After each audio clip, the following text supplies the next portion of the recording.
गंगा के बढ़ते जलस्तर को लेकर जिलाधिकारी ने गंगा में कटान कर रहे ग्राम दिलीप की मड़ैया में मोटर बोट से पहुंचकर किया निरीक्षण। फर्रुखाबाद में गंगा नदी का जलस्तर लगातार बढ़ने से बाढ़ का खतरा बढ़ गया है। नदी का जलस्तर 136.95 मीटर से बढ़कर 137.5 मीटर पहुंच गया। खतरे का निशान 137.10 मीटर यानी गंगा का पानी खतरे के निशान से महज 5 सेंटीमीटर नीचे है। लगातार गंगा के बढ़ते जलस्तर को लेकर डीएम अंकुर लाठा ने गंगा में कटान कर रहे ग्राम दिलीप की मड़ैया में मोटर बोट से पहुंचकर निरीक्षण किया और ग्रामीणों के भयावह स्थिति को देखा। डीएम के साथ स्वास्थ्य टीम भी बाढ़ से घिरे ग्राम में पहुंची और ग्रामीणों को मेडिकल कैंप लगवाकर दवाई का वितरण किया। वहीं अधिकारियों को निर्देश दिया कि जिन ग्रामीणों के मकान खेत फसल बाढ़ से प्रभावित हुई है जिसको जल्द आकलन कर मुआवजा भी दिलाया जाए। फिलहाल फर्रुखाबाद के सदर तहसील स्थित दिलीप की मड़ैया गाँव में गंगा नदी का कटान तेज हो गया है। यहाँ 6 और मकान गंगा की तेज धार में बह गए, जिससे अब तक कुल 31 मकान नदी में समा चुके हैं। जो मकान अभी बचे हैं उन पर गंगा की तेज धार सीधे टकरा रही है। मौजूदा स्थिति को देखते हुए कुछ ही दिनों में पूरा गांव नदी में समा सकता है। गांव में बचे लोग रातों जाकर काट रहे हैं और अपने मकानों को तोड़ने तथा सामान निकालने में जुटे हैं। जलस्तर बढ़ने से गंगा किनारे बसे 50 से अधिक गांवों के लोगों की मुश्किलें बढ़ गई हैं।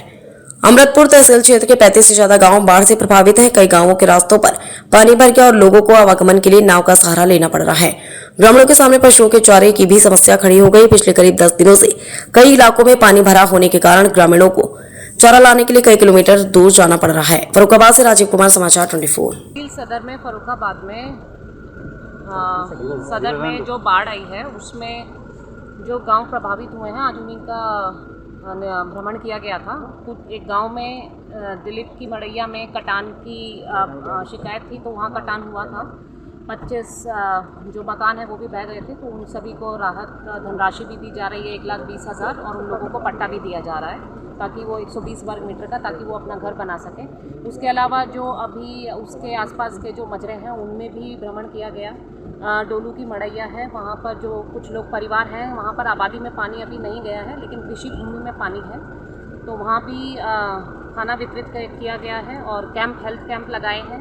और पशु विभाग की तरफ से जो वहाँ के पशु थे वो ऑलरेडी मंडी में शिफ्ट कराए जा चुके हैं, लेकिन जो वहाँ पर कुछ बचे हैं उनका टीकाकरण भी किया जा रहा है। उनके लिए पशु आहार भी वहाँ पर गांव में दिया जा रहा है, वहाँ पर उपस्थित भी था। तो शिक्षा विभाग को निर्देशित किया गया है क्योंकि गांव में बच्चे हैं, स्कूल से बिल्कुल संपर्क मार्ग टूट गया है, तो कल से वहीं पे टीचर्स जाके बच्चों को पढ़ाएंगे। स्वास्थ्य सेवाओं की टीम भी आपके साथ में थी, वो लोग किस तरीके से यहाँ पे सेवा कर रहे हैं? देखिए, आप जान रहे हैं क्योंकि बाढ़ है तो ह्यूमिडिटी बहुत ज़्यादा बढ़ गई है, उसके साथ कुछ स्किन डिजीजेस हैं जो ऐसा लग रहा है कि बच्चों में भी, तो उसी के लिए हेल्थ कैंप लगाया जा रहा है कि पूरे बच्चों का स्क्रीनिंग करेंगे, किसी प्रकार की त्वचा से संबंधित कोई डिजीज़ ना हो उसके संबंध में वो दवाई भी देंगे।